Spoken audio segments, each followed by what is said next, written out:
public speaking, communication in general, is a service profession. When you speak for the benefit of others, for the success of others, for the enlightenment, the empowerment, the uplifting of other people, instead of speaking for your own needs, you cannot help but succeed. And becoming a better communicator doesn't just serve you in the business sense, it serves you personally as well. This will be how we create that division point between anything that is ML-based and anything that is true human connection. AI is becoming brilliant, but we can't kid ourselves. Anybody who's terrified of AI, I always want to say, don't be so terrified yet. Chuck Robbins, the chair and CEO of Cisco, he always says, let AI do the dumb stuff so the smart stuff can be done by a human being. The robots do those repetitive, redundant tasks that don't tend to take a lot of creativity or a lot of deep knowledge because they can do it based on historical performance. The human connection, AI can't do it yet. It can learn and then repeat what another human being does to a degree.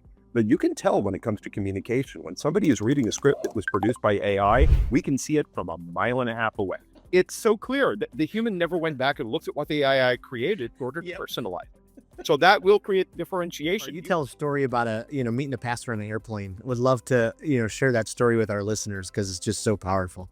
So I'm on a flight to Las Vegas to MC a corporate conference, and I'm sitting next to a guy, and we just start chit-chatting, and he says, okay, what do you do? And I explain to him what I do, and his eyes are sort of getting wider and wider. But back in his 20s, he really wanted to be a pastor. He felt the calling. He felt that this was something vital to him, but he didn't do it. And the reason he didn't do it was something called FNE, which is just the acronym for fear of negative evaluation.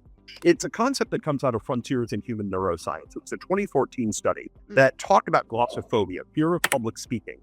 And the concept behind glossophobia is fear of judgment from or negative evaluation by others. It's what keeps us from going out and telling our stories. And Eric in his 20s was just riddled with FNE. So what does he do? He says, well, I'm not going to be a pastor. I'm not going to do that. I am going to go into hard sciences. He ends up in California working on the space shuttle. He worked on the International Space Station. He ends up having 4 kids. He builds a fantastic life.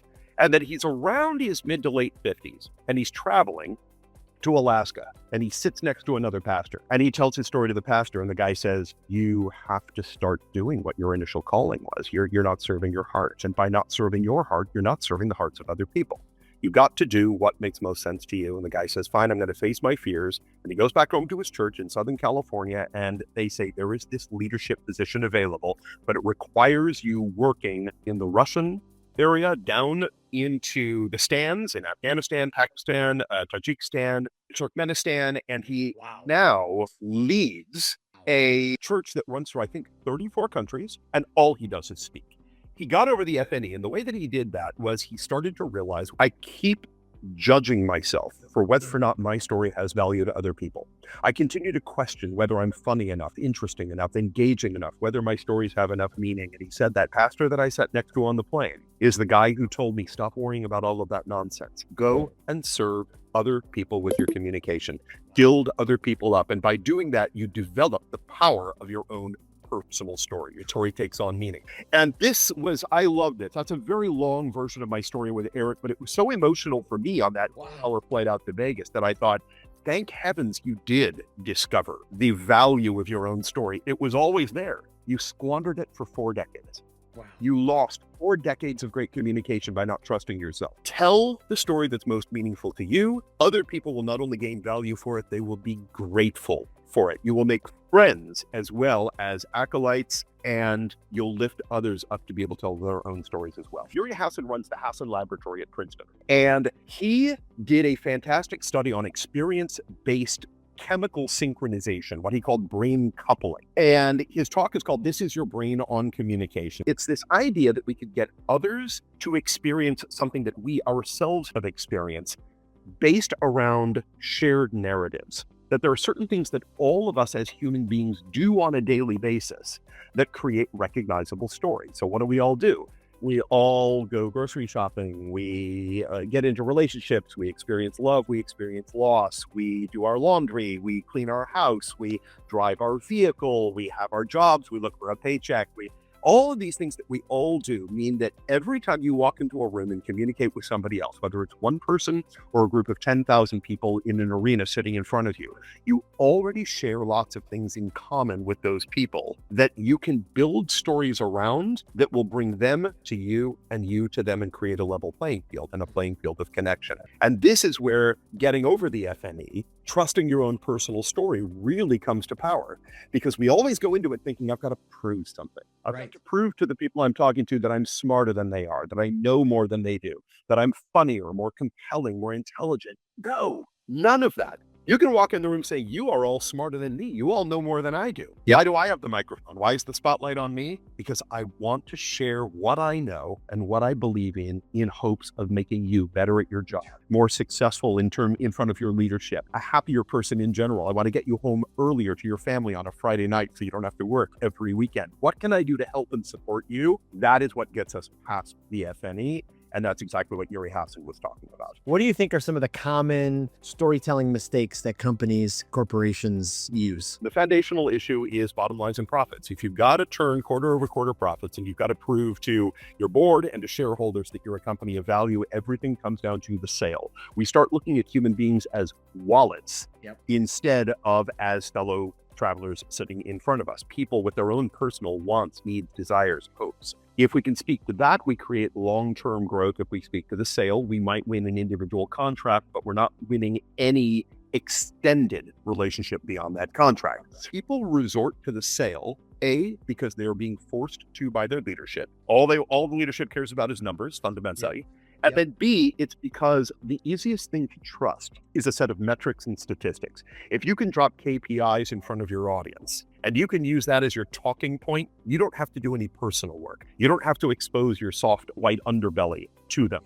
You don't have to take any risks. You don't have to tell them about personally what makes you tick and what's going on in your brain and your heart and your soul in a way that has so much more meaning for them. Just rely on the numbers. Regurgitate what's on your website, what's in your white paper, your mission statements, whatever it happens to be. Here's the brochure. Allow me to stand up in front of you and speak the contents of my brochure. And of course, what the audience ends up saying is, well, what do I need you for? I can read the contents of your brochure on my own time and dime. I don't need to travel to listen to you. I don't need to set my life aside to listen to you. I can learn all this stuff on my own. What do you bring to the conversation personally that I can't get from any document or I can't get online? That is where the gold lies in communication. Oh, I love that. It's so good. Is there a mistake, a colossal mistake that pops out? How long is your show, man? You want mistakes? I got more mistakes than I can ever begin to lay on you. It's 1999 and I'm working for Philips Electronics. Voice to text was starting to become a really powerful thing. Corporations had voice to text, but individual users really didn't. And there were some really big companies out there at the time. Dragon was one of the first early ones. Learnout and Halsey was one, for those of you who might remember that brand. But Philips said, we want to get into the voice to text business. And back then there was a big event called Comdex. And if anybody ever attended Comdex, it was massive. It was a week-long show. It brought in 200 and some odd thousand people. It was just a chaos event. It died back in 2003, I think is when they ended. But I'm working for Philips Electronics, and I'm a young cop, and I'm a moron, and I don't know what I'm doing. And Philips says, we are going to demo this voice-to-text live on the show floor, and you're going to be the one to do it. So great. So I've got like 300 people at a time in front of me, and I have one of these little handheld things, and I'm speaking it. It's coming up live on the massive screen behind me, and it is making mistake after mistake after mistake. First of all, it's a wrong environment. It's so noisy and chaotic, and people are screaming and yelling, and there's music, and and so it's picking that up as well as my voice. So I'm dictating a letter to my mom. I think I was saying, hey mom, I'm here in Las Vegas. We're at Comdex. I'm with Philip. We're having a great time. And last night for dinner, I went out and I had somebody yell out, what did I have for dinner last night? Okay, I had lobster and I had pizza. Okay, good. So I had lobster and I had pizza, and up on the screen, swear words are popping up. And I'm not going to repeat those swear words right now. But it's going live and my audience is dying. They're howling in front of me. And because it's just utterly inappropriate and it's wrong. We're selling this software for $99. We sold out of every one that they brought, even with the mistakes going on up on the board. And it was such a good early lesson for me. They were calling this software because it was perfect. They were buying the software because we were all having fun together and because it was honest and in the moment. Your story, even if it's not the best story in the world, or even if it's a fail story, you can still have a good time with it and turn it to a net positive. I love that. So powerful. Do you have a favorite speaker? Is there someone that every time you listen to them, boy, they check off every one of your boxes, they fill you up, and you've got to refer them or recommend them to someone else? Terry O'Reilly. Oh, he's one of the great advertising historians in the world in terms of what creates meaning for people and what doesn't, what lands and what misses the target. I learn so much from Terry so quickly every time I listen to him, and his book, which is called This I Know, is definitely a must read for everybody who is interested in building up your sense of marketing leadership and being a thought leader within the brand messaging and strategic messaging category. Terry is a rock star of epic versions, and he has all my